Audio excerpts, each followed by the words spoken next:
The sun painted golden strokes on the vast expanse of the sea. Its warmth caressed my face as the cool water gently swayed beneath me. It was supposed to be a perfect day at the beach, a break from the incessant grind of life. I had chosen to swim out farther, eager to feel the vastness of the ocean and the freedom it promised. At first, everything felt tranquil. The rhythmic rise and fall of the waves was hypnotic, but in mere moments that serenity turned into my worst nightmare. An invisible force grabbed hold of my legs, pulling me deeper and farther from the shore. Panic surged through every fiber of my being. The undercurrent was a lot stronger than I had anticipated. I fought hard, flailing my arms, trying to break free from its grasp. But the ocean was unrelenting. My lungs screamed for air as I was dragged deeper into its abyss. The sunlight that once warmed my face now appeared as a distant, fading glimmer. Thoughts raced through my mind.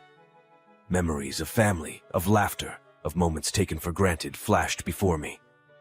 The crushing weight of regrets, things left unsaid, dreams unchased, bore down on me more than the weight of the water. I yearned for one more chance, one more breath, one more moment with those I love. My heart raced, and my mouth involuntarily opened in a desperate attempt to scream, only to be filled with the cold, salty water of the sea. I choked, my vision blurring as the darkness crept in. The once gentle sway of the ocean now felt like the cruel hands of fate, pulling me away from everything I held dear. Is this how it ends? Alone in the vastness, surrounded by the very beauty that had lured me. The thought was devastating.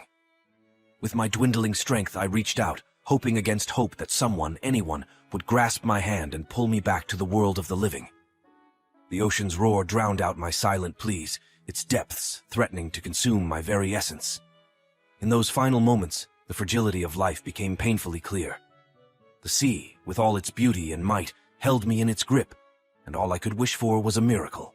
My name is John, and this is my story. In the old town square, where each stone seemed to whisper tales from centuries past, a flamboyant tent caught the eye of many, including mine. It was adorned with ancient symbols, dream catchers swaying gently in the breezy. This was the realm of Madame Ivana, a gypsy renowned for her unnerving accuracy in predictions. Intrigued, I stepped inside. The dimly lit space smelled of musky incense. At the tent's heart, surrounded by a sea of scattered tarot cards and an enigmatic crystal ball, sat Madame Ivana, her eyes piercing into my soul. "You seek answers," she said, even before I spoke a word. Humoring her, I nodded. What she said next froze the very marrow in my bones. "Beware the water. It's where your life thread may snap." Laughing it off, I left the tent, thinking it was a generic warning. But in the weeks to come, the prophecy played tricks on my mind. Every puddle on the road, every trickle from the faucet seemed to mock me. One summer, my friends and I decided to explore the coastline of Greece. I should have heeded Ivana's warning. While diving into the crystalline waters, I was trapped in a rip current. The force was overpowering, pulling me into the abyss.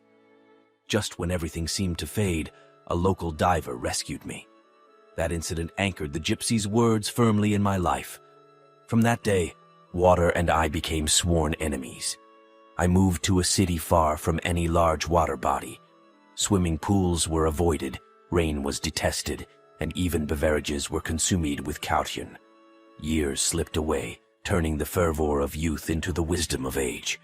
As decades passed, I founded a business empire, built skyscrapers, and even dabbled in space ventures.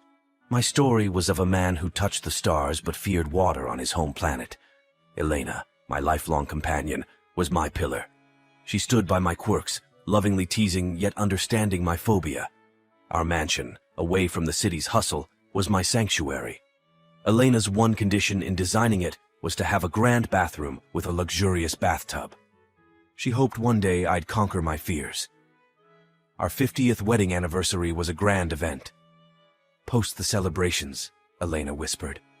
"It's time to face the demon, my love." She led me to the bathroom. Candles flickered and soft music played.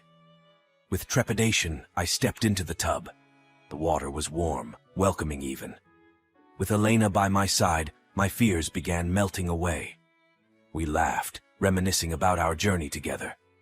As the night deepened, Elena left to get some wine. My eyelids grew heavy, and soon I drifted into a deep slumber. Unbeknownst to me, as I slept, the water level rose. The taps, old and rusty, had malfunctioned.